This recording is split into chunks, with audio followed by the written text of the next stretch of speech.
Bien le bonjour tout le monde. Aujourd'hui donc nous allons parler d'un sujet qui est des sinistres sur les pare-brises. Comment ça se passe quand un locataire vous pète un pare-brise ou que même vous le déclarez, il ne le déclare pas et que vous le constatez après. Moi, comme par hasard, 80% de mes locataires ne déclarent pas les sinistres. Mais bien sûr, et je suis un peu malin, j'ai fait les photos horodatées avant les locations, donc je sais ce qu'il y avait avant et c'est ce qui s'est passé après. C'est pour ça que je vous dis toujours, faites des photos horodatées parce que là, cette fois-ci là, ça m'a sauvé un pare-brise que j'aurais pu avoir de ma poche.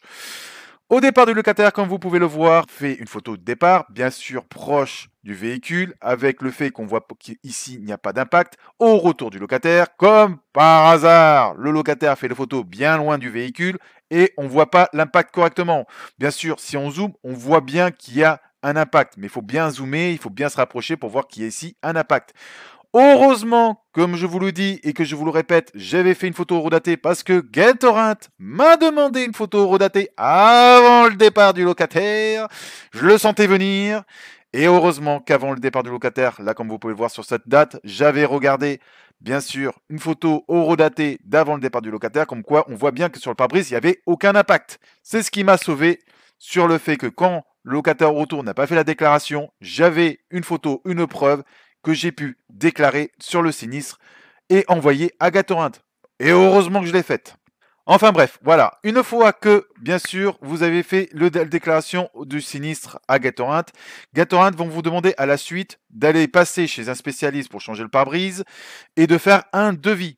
Une fois que vous avez le devis, c'est très simple parce que c'est tout géré directement par Gatorint. Il n'y a pas de AXA ou de DECRA. Ça, c'est vraiment très très rapide pour pouvoir changer son pare-brise.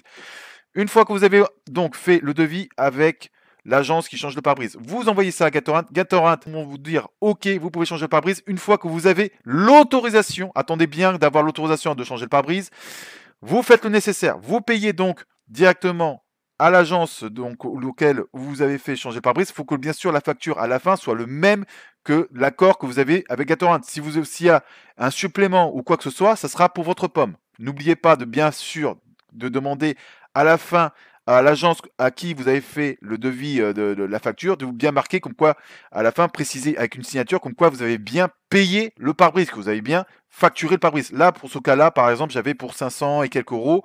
Donc, j'ai payé directement à la personne qui m'a fait le changement de pare-brise. Une fois que j'avais la facture, j'ai renvoyé à Gatorant et Gatorant m'ont remboursé. C'est plutôt rapide.